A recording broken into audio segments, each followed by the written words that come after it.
Okay, Sports Lit, here we go. This is it. This is the final assignment that you guys have to do for the semester. If you're a senior. Sorry, juniors, we got one more week to go. Seniors, this is your last thing. Juniors, we'll be back next week. There'll be more.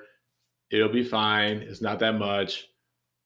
It may seem unfair to you, but I'm sorry.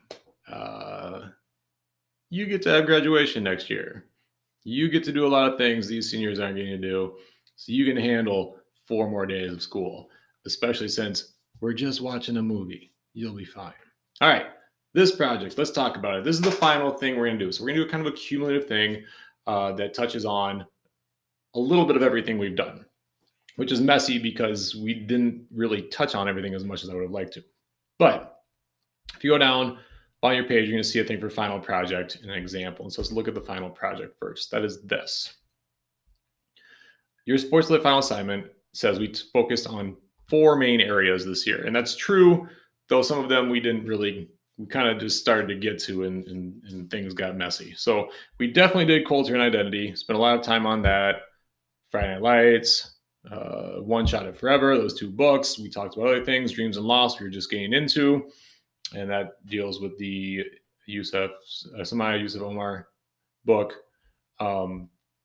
The gender touched into that too. We got a little bit of some female athlete research, some things like that. Passion obsession, we were just getting into.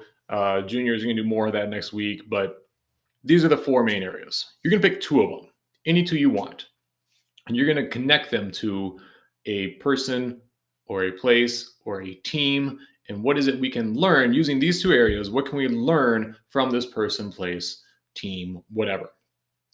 So on Friday, you're going to have a presentation that you turn in to me. How you do this presentation is 100% up to you. I don't care as long as you get it done. I do expect to see some images. I do expect to have some writing. And so if you want to find a way to get those done, perfect. If you want to give a speech, you can do that, but I still expect some images and some things to come through with that speech, not just talking. And so I'm going to give you an example here. So if I were to take notes on a place, I'm going to go with Minnesota. And again, you can go with anything. It can be a specific team. It can be a region or place. It can be an individual person. And what we can learn from that person doesn't matter. It doesn't have to be something we covered in class, just in general. And so I'm looking at Minnesota. All right, what's our culture and our identity? Well, it's based off Scandinavian fur trading roots. We have a lot of agriculture and mining backgrounds.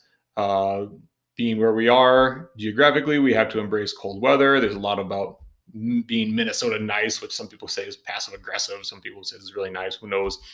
You expect the good with the bad and the bad with the good, maybe. Some say it's the state of hockey, whatever. How do they tie to dreams and loss? Well, dream to be seen on par with other areas. I think Minnesota has a large little brother complex. I think we want to be seen as something as good as something else for some reason. We're able to keep up. We're not just happy being ourselves all the time. We lose a lot of big names. Bob Dylan is famously from Minnesota. He doesn't live in Minnesota anymore. He made the hometown he's from, Hibbing, does a big Bob Dylan festival every year.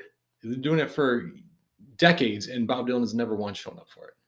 Lizzo isn't from here. Lizzo grew up in Detroit and Houston, but she lived here for like 5 years. We love to claim her. Lindsey Vonn, Burnsville's own Lindsey Vonn, except she left Burnsville when she was 12 years old to go learn to ski in the mountains, right? She's from here, sorta, but we like to embrace these people. But we lose a lot, and we expect and accept loss. Look at our sports teams. We kind of come to accept that some things are going to fall apart for us all the time. Our response to loss, we expect more, and we just kind of hope for next year or the next 4. We move on to the next thing. It's not always a very positive look on the way things go. We just accept it. Gender, Minnesota's pretty good in gender. We have the highest percentage of female athletes per capita in high school sports. That's a true statement. It's been that way for about 3 years. There's some things that increase that, such as having a female lacrosse team, girls Nordic skiing team, things like that. But so we have maybe more opportunities, girls hockey that other states don't have, but it's still a pretty cool thing to say that we have. We also have the Minnesota Lynx, who are a professional basketball team that has multiple championships, probably the dynasty of the WNBA if there is one.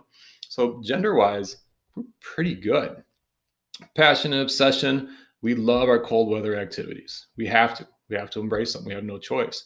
We like the state fair. Our state fair is second in attendance to all states except for Texas. Texas beats us in attendance, but their state fair is twice as long. Theirs lasts for a whole month.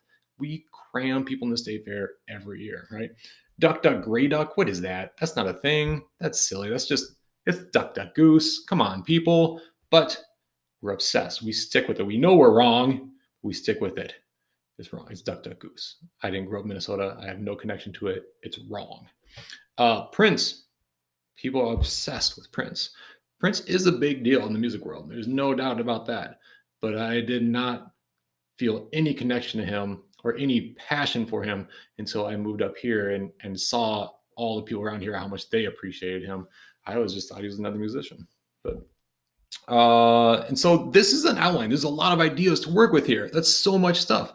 I only need 2 of them, and I need to find a way to make them fit one consistent message.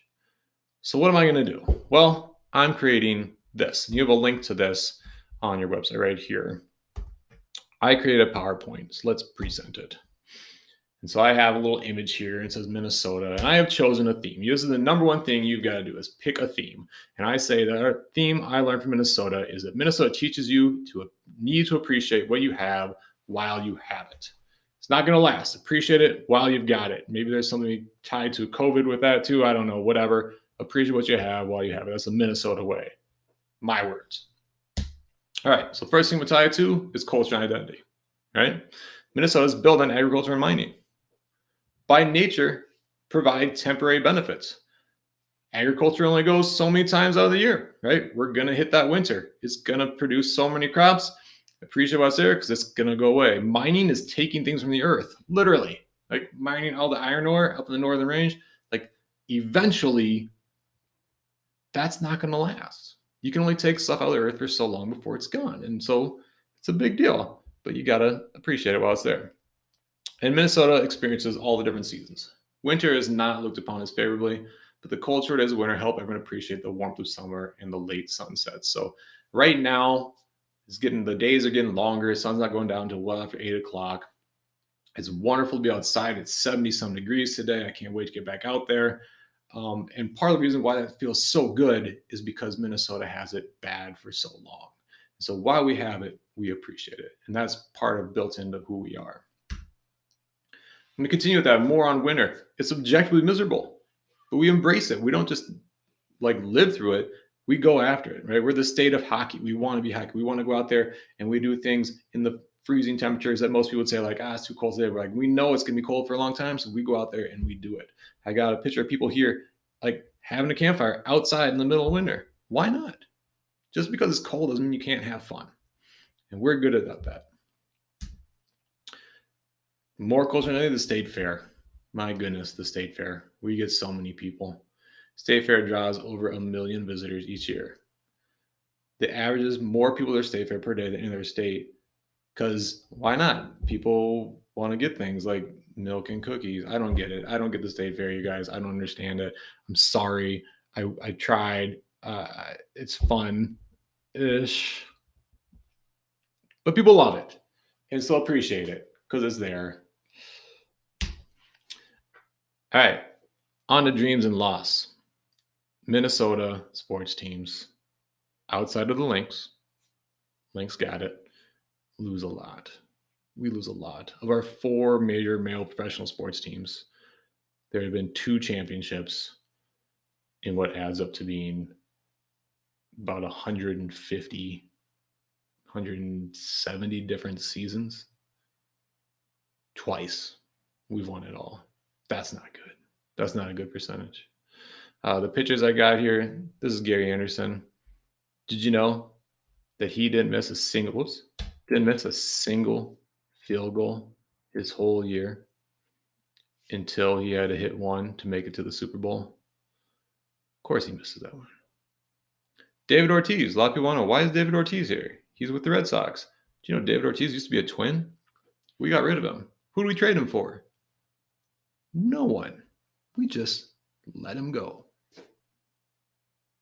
What do you do after that? Had a Hall of Fame career, but we couldn't find a way to do anything with him. That away. Good job, Minnesota. But we've had good things. Barry Puckett won some championships with the Twins. Kevin Garnett had a great year. For a while, we were the center of hockey when we signed Suter and Parisi. That was a big deal. The Minneapolis Miracle a few years ago. All this stuff. We have good moments. We have things that keep bringing us back. And so we appreciate it while we have it, because we know it may not last. The same thing. We love these people. They're not from here. Lizzo grew up in Houston. Lindsey Vonn did grow up here, but she left when she was 12. Bob Dylan never claims Minnesota as a home anymore. He hasn't in years. But we have a connection to them, and so we embrace them, and we appreciate them. And if they want to come back, we have a good place to make them feel like they're at home. So while we've got them, we'll take them.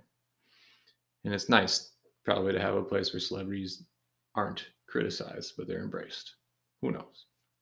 But that's it. That's Minnesota for you. I chose 2 areas. I chose dreams and loss, and I also chose culture and identity. And the main thing I want to prove is Minnesota teaches you appreciate what you have while you have it. Now, I went on for longer than you need to. I wanted to make sure that my example had a lot of information for you. You don't have to have that much. You just need to prove your theme works in 2 different areas. If you need to talk to make that happen, find a way to talk, find a way to video yourself, do whatever, because sometimes what we have in writing makes sense to us, but it doesn't always make sense to an audience. So we got to explain ourselves a little bit. But I don't know. Do what you can. That is it. That's all I've got. This is the last thing. Seniors, it's been a blast. I wish we could have been together the whole time, as I'm sure you do too. But it's been nice getting to know some of you while I had the chance. And who knows if I'll ever see you again. It's weird, but it's true. Juniors, behave yourself. I'll see you next year. Remember, I know who you are, so don't walk past me in the halls without saying hello. I don't expect you to start a conversation with me. Just be polite. That's all. All right, guys. Take care.